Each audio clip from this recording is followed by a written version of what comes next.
Agora eu quero mudar de assunto um pouco, é sobre agora a questão do pacote de ajuste fiscal que o Lira correu muito rapidamente para logo acionar ali matéria de urgência. E o que está pegando, hoje eu coloquei aqui vídeos da Sâmia Bonfim, do Chico Alencar, inclusive uma matéria da própria Gleice Hoffmann, criticando a situação do salário mínimo, que foi colocado lá, diminuição, e do BPC, a própria Gleice Hoffmann. Ontem, como você sabe, eu escrevi um artigo, no que foi publicado no 247, enviei para a Gleice Hoffmann, para ela ler, e ela me enviou uma resposta dizendo que não fique calado, não faremos silêncio, vamos propor essas mudanças. Está certo, eu também estou preocupadíssima com isso, disse a presidente do PT. Como é que você está vendo essa situação, José Fernandes? Eu estou, enfim, muito preocupado por várias razões, né? Em primeiro lugar, é o seguinte: eu tenho cobrado muito do governo Lula que tenha uma comunicação que seja mais do que uma comunicação publicitária, que seja uma comunicação politizadora. Porque nós acabamos perdendo de vista, Akis, uma coisa muito importante que ninguém fala, que eu vou comentar aqui com você, você há de me dar razão. O fato do governante se dirigir à sociedade não é uma faculdade dele, Akis, é uma obrigação.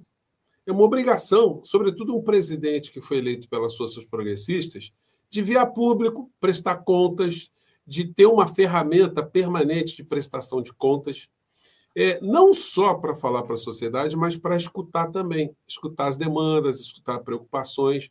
Infelizmente, muitos governantes no mundo, eles ficam, quando assumem o poder, dentro de algumas estruturas que são verdadeiras bolhas.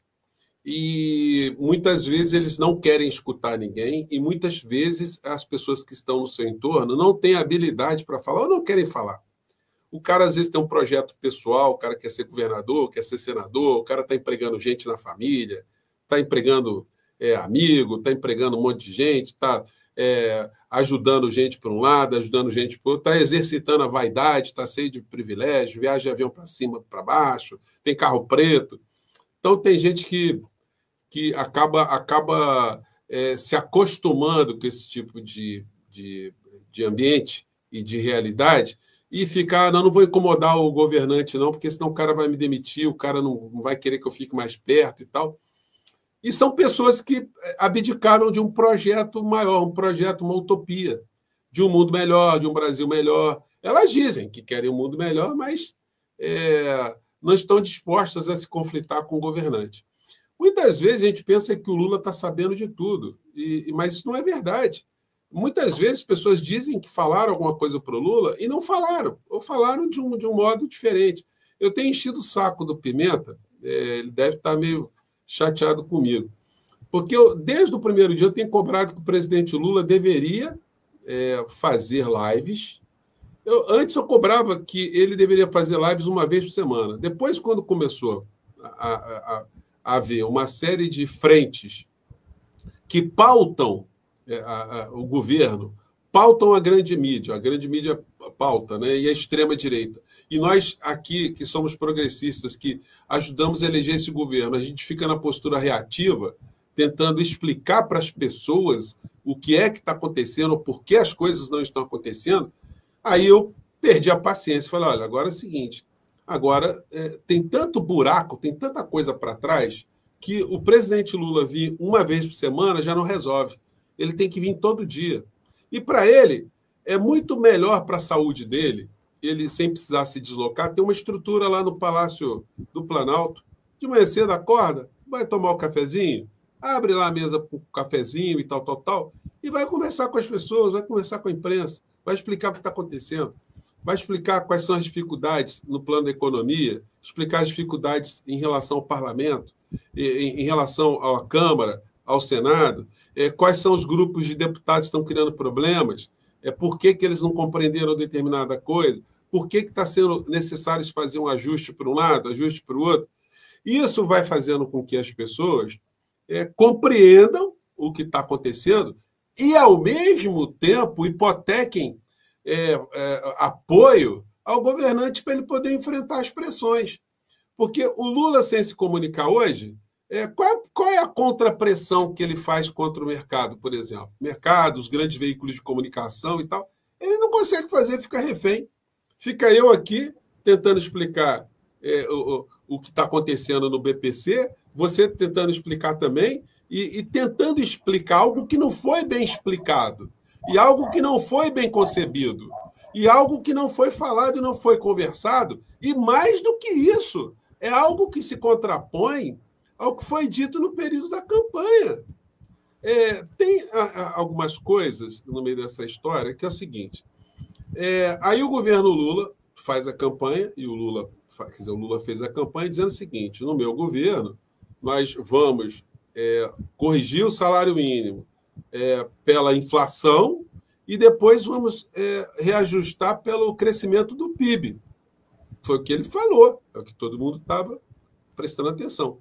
Obviamente, esse ajuste ele impacta na Previdência Social, nas pessoas que recebem os programas, os benefícios sociais, e deveria impactar também na correção dos programas sociais, do Bolsa Família, do Pé de Meia. Todos os programas deveriam ter esse tipo de reajuste para não ter nenhuma perda, né? Mas aí é o seguinte, o governo ele fica refém daquilo que a gente chama de mercado. E quando o governo fica querendo agradar o mercado, e nós vimos nesses dias ontem, né, que o mercado é inimigo do governo, que o mercado queria a volta de Bolsonaro, que o mercado quer que Lula se exploda e que o mercado quer que o povo brasileiro se exploda, o mercado quer um Milei para fazer a catástrofe que eles estão fazendo na Argentina, porque aí o mercado vai bater palma. Uns 200 operadores de bolsa, de fundos de investimento, gente que opera com dinheiro em proporções que a gente não tem ideia, aí para eles o mundo vai ser bacana, aí eles vão bater palma para o Lula. Você vai ver editoriais maravilhosos na Folha, no Estadão, no Globo, elogiando o Lula, se fizer um arroxo no pobre, mas isso vai ser uma traição para o povo brasileiro. Ontem, inclusive, o Globo publicou uma matéria de capa inteira, uma entrevista com o Zé Dirceu. E o Zé Dirceu, primeiro ele disse, olha, o governo Lula hoje é um governo de centro-direita. Primeiro ele disse, por acaso estou até aqui com essa olha aqui, na verdade é o seguinte, ele disse aqui, acho que você dá para pegar, aqui, ó. Ele fala que o governo Lula é um governo de base, melhor explicando, né? O Zé Dirceu fala assim, ó, aqui a página... Eu não estava nem preparado para falar isso, não. É que eu estava aqui, estou aqui com o jornal aqui que eu estava lendo e grifei, né? Mercado que é antecipado 2026. Aí o Zé Dirceu disse o seguinte: o governo já tem base de centro-direita. Não adianta tapar o sol com a peneira. É preciso dar uma parada agora, pensar nos próximos 2 anos, que já tem eleição em 2026.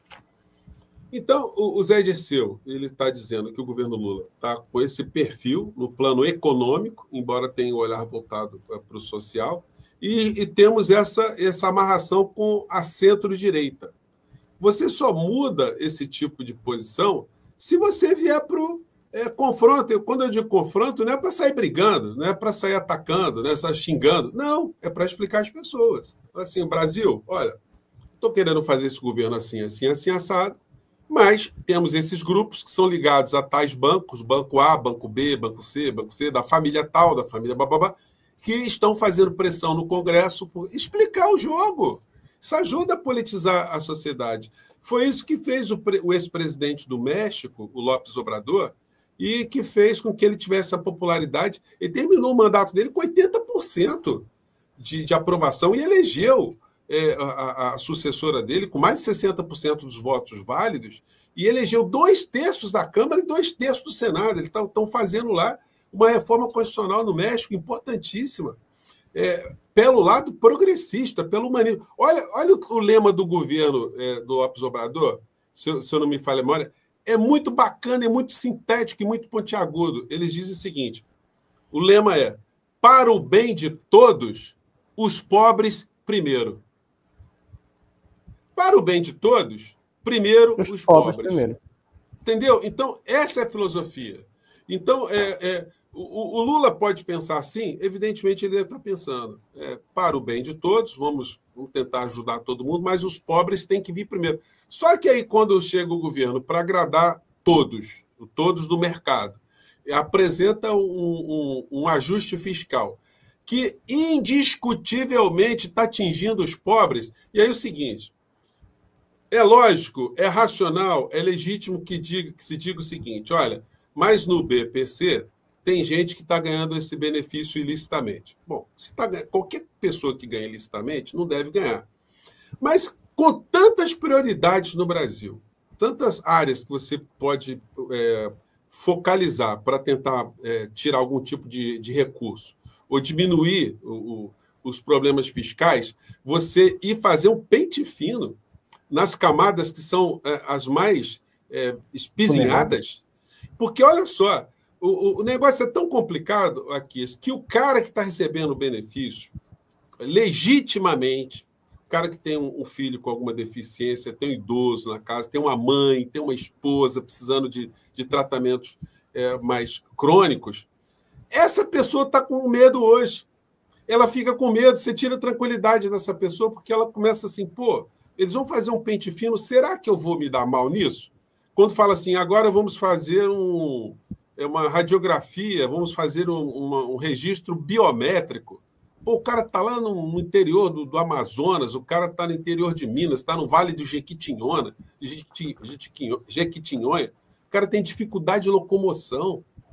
Aí, esse cara, ele não sabe o que é biometria, e aí, de repente, ele fica com medo de perder o benefício dele por conta de uma história que inventaram, para pegar aqueles que não têm direito. E aí tem um recorte muito curioso nisso aqui, que é uma curiosidade cáustica, né? Mesmo as pessoas que estão recebendo benefícios sem estarem enquadradas na norma, são pessoas de baixíssima renda. São pessoas. A gente não consegue imaginar que exista uma pessoa que tenha condição financeira que esteja recebendo 50 benefícios. Isso é impossível. O cara ter Até 50... porque o CAD único, José, só para lembrar, o CAD único pode fazer isso.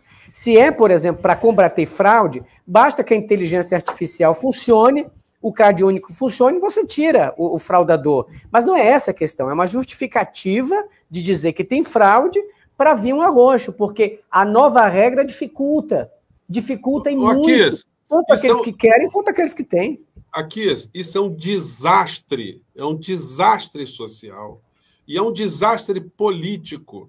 Isso é um desastre político, porque isso vai contra a filosofia de um governo que se coloca como um governo que se preocupa com os pobres. Por mais que você faça pente fino no BPC, faça ajustes, a economia, no geral, ela vai ser ínfima, vai ser uma economia porca, com um dano político gigantesco. Porque, veja, olha só que loucura. Aí vai se economizar quanto no BPC? Se fala economizar até 2030, 12 bilhões. Até 2030, 12 bi? Uhum. Então, 1% que aumenta na taxa de juros lá no Banco Central, já dá 3 vezes esse valor. Né? Então, quer dizer, aí, se o governo não vem para explicar isso, não tem uma comunicação direta com a sociedade, a situação é mal compreendida e, mais do que isso, além dela ser mal compreendida, o governo se esquece que a extrema-direita distorce ainda alguns aspectos positivos que possam existir no meio dessa história, aprofundando a indignação das pessoas. E aí fica uma situação muito complicada, porque canais como os nossos aqui nas redes sociais, nós que nos julgamos minimamente esclarecidos, que acompanhamos as histórias, o nosso público está desconfortável aqui. As pessoas que interagem com a gente, elas falam assim, isso aí não está batendo bem, isso aí, puxa vida, eu estou decepcionado, isso aí vai me atingir que eu sou aposentado, enfim. E aí, sou eu e você que vamos ter que fazer a defesa do governo? Nós que vamos tentar defender esse tipo de situação? Complicado, né? O governo, aí fazendo mais uma observação, é chato a gente estar falando isso, mas é nosso dever porque a gente fez das tripas coração para eleger esse governo contra essa gente. Agora, uma coisa só, um adendo, que é o seguinte, Quando eu alertei sobre essa situação do BPC aqui, muita gente diz assim, não vai acontecer isso, eles não vão fazer isso, é um governo de esquerda, não tem para quê. Aí, quando eu li a matéria na íntegra sobre os cortes, eu digo, cara, tá lá o que a gente temia, tá lá, é daquela forma, que diz o seguinte, se você tem um aposentado em casa, mora 4 pessoas na casa, mas vamos supor, a moça cuida da veinha, né, da senhorazinha lá que tem um BPC, que precisa de cuidados, etc, etc. Mas um dia ela vai e arranja um emprego, diz, mãe, consegui um emprego para ajudar aqui em casa. Agora eu vou contratar uma moça para trabalhar, para ajudar a senhora aqui a ficar enquanto eu vou trabalhar. A nova regra diz o seguinte, se membros da família tiver um salário mínimo, tiver empregado, a pessoa que tem aposentado o BPC perde automaticamente. E não só isso. E não só isso. Não é só quem mora na casa. Porque a nova regra que eles querem passar também diz aqueles que não moram, inclusive enteados, filhos ou cunhados. Aquis, o que nós estamos vendo é o seguinte, o pacote de ajuste fiscal para emparedar a baixa renda aqui no nosso país, ele vai ser votado em regime de urgência no Congresso Nacional.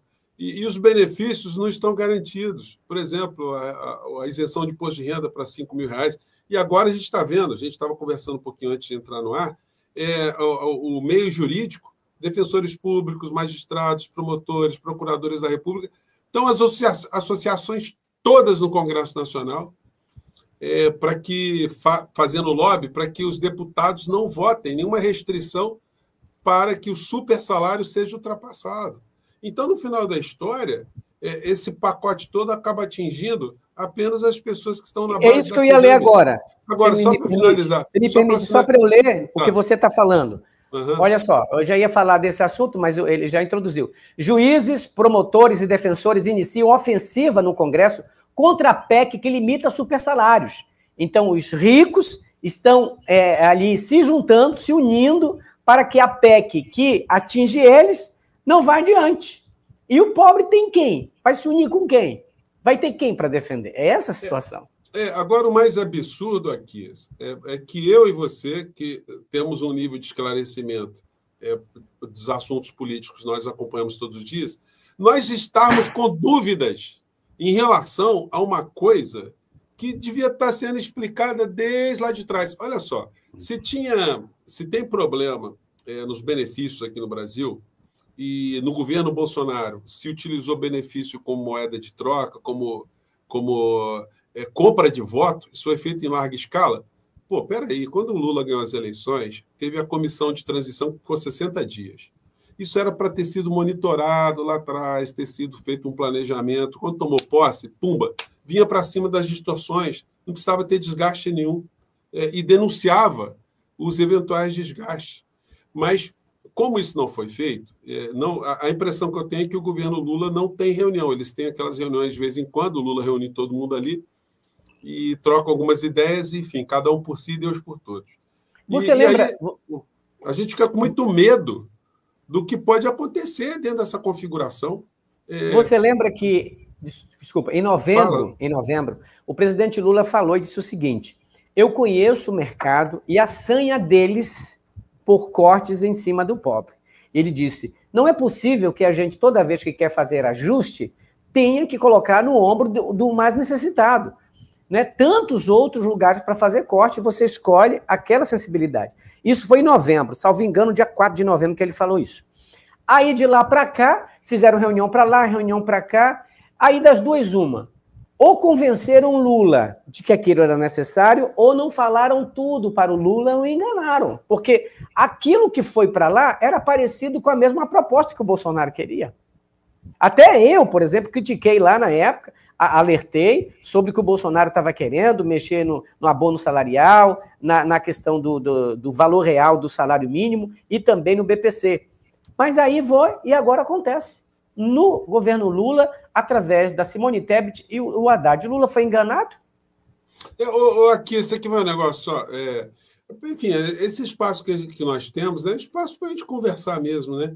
Você vê só, as distâncias que o governo Lula está tendo em vários segmentos, veja em relação a nós, que somos formadores de opinião e temos nossos canais. nós não temos a menor interlocução com o governo. Nós não temos... As pessoas que nos seguem, elas pensam que a gente está ali toda hora informado, que chamam a gente para alguma opinião, para opinar. Para reunião. Chamam a gente para sugerir alguma coisa, que tem alguém que está preocupado em saber o que o nosso público está pensando. E não tem isso. Não tem isso. Assim, um segmento comunicacional tão importante como o nosso, porque são centenas de pessoas que ajudaram a eleger Lula, nós não temos, infelizmente, nenhum tipo de interlocução. O ministro da SECOM ele é uma pessoa bem intencionada, mas em termos de relacionamento com as redes sociais é zero. Relacionamento zero. Tem nada. Não tem... talvez até por medo, né, de ser taxado como alguém que está querendo aparelhar a rede social, enfim. Eu entendo até que tem uma zona de preocupação, mas é inadmissível a gente não ter pelo menos um contato. Você vê só, o Bolsonaro, que é uma pessoa que não tem nada a oferecer para ninguém, ele circulava por todos os canais da direita, ele estimulava os canais de direita, replicava os canais de direita, colocava os canais de direita dele, e os caras foram crescendo, crescendo, crescendo, e eles passaram a ter uma força política no Brasil muito grande. Então, a impressão que muitas pessoas têm, que é aquela que eu já comentei aqui, que nós temos uma proximidade que nós não temos, que nós temos um nível de articulação que nós não temos, e que nós temos um nível de atenção que é dado ao que nós falamos, que nós não temos. Porque se tivesse... Por exemplo, você está levantando essa questão do BPC desde a hora, desde o primeiro minuto que esse troço foi jogado. Houve algum tipo de conversa? Olha, a comunicação chega assim, vamos reunir os youtubers aí para conversar sobre isso, para debater, para explicar, para tirar dúvida. Vamos levar o Haddad para uma conversa com os youtubers. E isso não precisava ser youtubers progressistas e youtubers de esquerda, não. Com as redes sociais.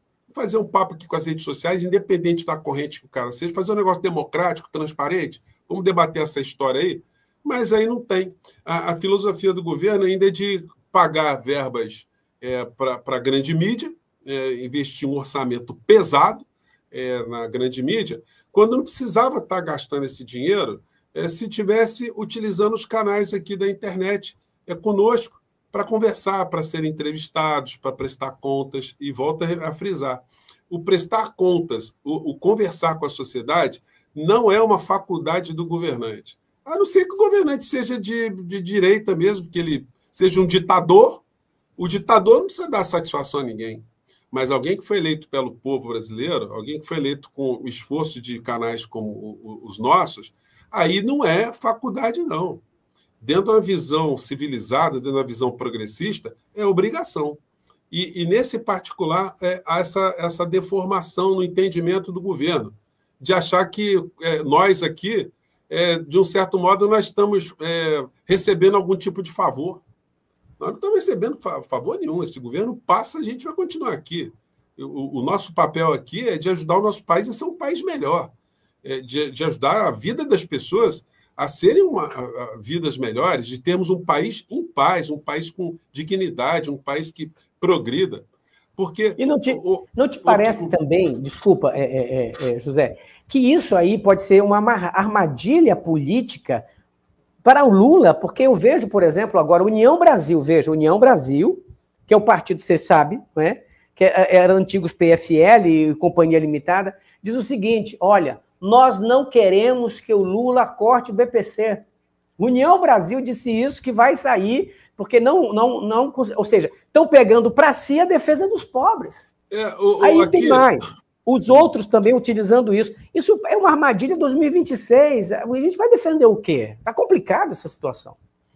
Não, o mais preocupante é que todas as fichas do progressismo hoje estão sendo apostadas em cima do Lula.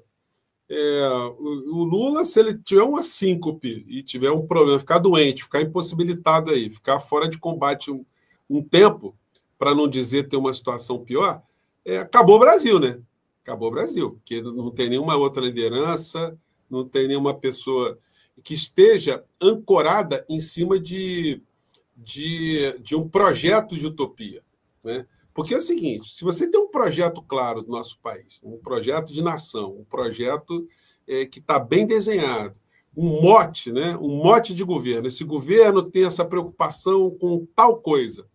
Se o governante ele sai de cena, quem segurou a bandeira, segura aquela bandeira com aqueles princípios, como aconteceu agora no México, que eu acompanhei, fui para lá 10 dias ficar estudando o que aconteceu lá, né?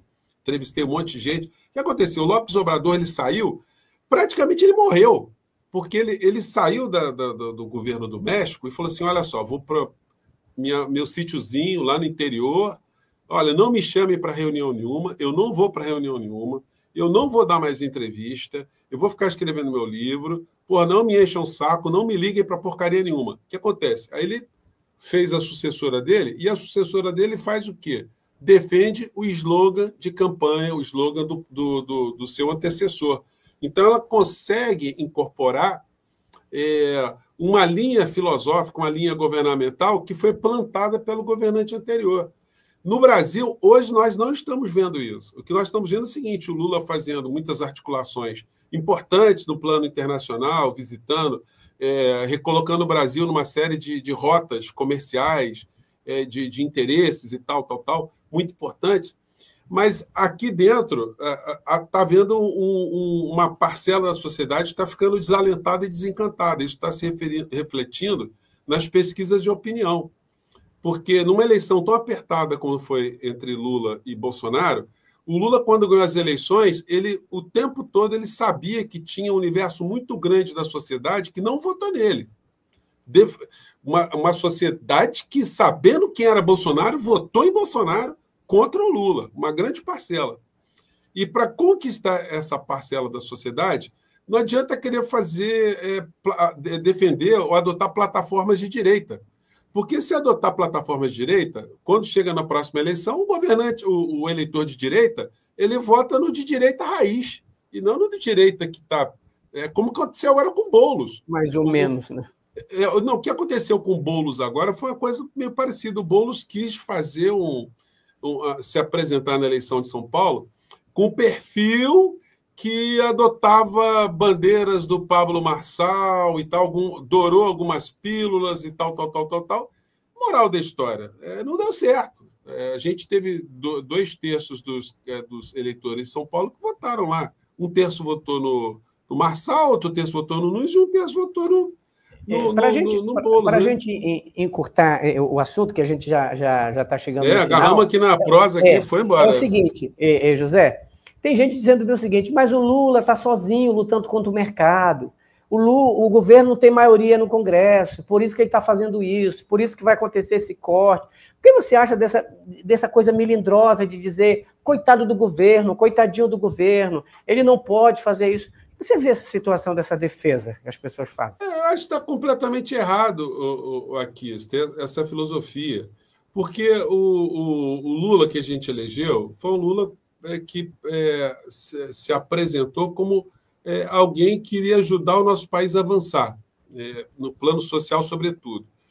O grande ganho para nós todos aqui no Brasil foi termos barrado o fascismo, barrado o inferno, o Satanás, o demônio, o Lúcifer, o Sete Pele, o mochila de criança.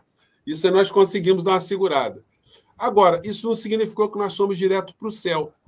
Nós estamos num momento em que a gente tem que permanecer trabalhando para evitar que esses criminosos retornem ao poder, mas ajudar com que o que nós conseguimos colocar no poder avance, jogue as coisas mais para frente. Bom, se o Lula ele não tem condição, porque o Congresso Nacional é um Congresso conservador, um Congresso de direita, olha, ele tem que deixar o ônus das coisas ruins para o Congresso. Mas qual o dever dele? É de apresentar. Olha, eu tentei, mas o Congresso não está deixando. Então, ele tem que lutar pelas bandeiras dele, as bandeiras do país, e por isso que eu sempre cobrei, se tem uma comunicação, ele chega e fala, gente, olha, o governo está defendendo esse tipo de coisa, nós queremos mobilizar a sociedade, nós queremos que a sociedade vá para as ruas, a sociedade tem que buscar os seus direitos, se a sociedade se mobilizar, ela dá força para a gente atuar em relação ao Congresso. O presidente Lula foi eleito com mais de 60 milhões de votos, isso é um capital político. numa negociação, quando o Lira viesse emparedar, eu falo assim, Lira, olha, leva a mão não aqui, ó, 60 milhões de pessoas que eu tenho que prestar contas. Então é o seguinte, meu amigo, você vai se confrontar com essas 60 milhões de pessoas, então isso não pode ser perdido de vista. Agora, quando as pessoas adotam esse discurso, mas está difícil, é centrão, não sei o quê. Olha só, do jeito que as coisas estão, o que corremos o risco no Brasil é do centrão na eleição que vem ter mais deputados, mais senadores e ficar ainda mais voraz. E aí a gente não interrompe esse ciclo jamais, porque o governante que entra sempre entra, não dá para fazer nada. Gente, não é assim que o mundo muda, né? O mundo muda com os enfrentamentos, com a disputa do espaço político, a conscientização da sociedade. Se isso não acontece aqui, pessoas como eu e você e outras tantas, a gente fica numa situação muito complicada, porque a gente fica tentando defender um conjunto de posições, que também são posições de governo, mas o governo não ajuda. O governo não ajuda a gente a ajudar o governo para ajudar o povo brasileiro. E aí a gente fica aflito porque a gente vai vendo as forças do mal, né, ficando cada vez mais consolidadas e cada vez mais empoderadas. E isso é uma coisa muito complicada. Eu acho que ainda tem tempo de se mudar uma série de coisas, mas isso tem que começar, porque senão vai chegar 2026 e a gente vai passar o que passamos nas eleições municipais. Ou tem alguém achando que o progressismo, as forças civilizatórias, os pensamentos humanos, eles foram prevalecentes nessa eleição municipal. A gente tomou uma goleada gigantesca, e está arriscado em 2026, aconteceu uma situação muito mais complicada, né? Ô, José, muito esclarecedora a sua presença aqui, enriquecedora. Eu fiz questão hoje, eu praticamente pressionei o José Fernandes. Você vai ter que ir lá no canal hoje. Ele tinha outros compromissos, né? Mas esteve aqui. Obrigado mais uma vez pela sua presença. Esclarecimento muito, muito pertinente. Você tem uma forma didática de falar, né? E as pessoas compreenderem. Agradeço você e por estar nessa linha de defesa. Como você diz assim, em primeiro lugar, os mais pobres. Porque para o bem de todos, primeiro os pobres. Olha não tem que como, né? Que slogan fácil de entender, né, Akias? E forte, né? Muito fácil de entender. Muito forte. Eu agradeço mais uma vez. O José Fernandes, as portas do Critica Brasil estão abertas para você a hora e momento que você quiser. Critica Brasil falando, por favor. Não, eu que agradeço. Aqui, só dar uma informação, tá? Eu estou concorrendo agora no prêmio do IBEST, como o canal predileto aí em opinião política. E eu cheguei numa posição agora que quem está disputando comigo é aquela Ana Paula da extrema-direita, a Ana Paula do vôlei lá. Então, depois eu vou te mandar o link aí do IBEST para você ajudar a gente na campanha, porque agora é só nesses próximos dias aí, para ver se eu consigo ultrapassar a criatura. Olha, gente, então você que está na live agora, entra lá no IBEST e já vota no José Fernandes, no portal do José, para arrebentar todo o CDX queimado. Opinião política, né? Você entra no IBEST, vai lá, opinião política, e vota no José Fernandes. E nós vamos comemorar o prêmio aqui. Se Deus quiser.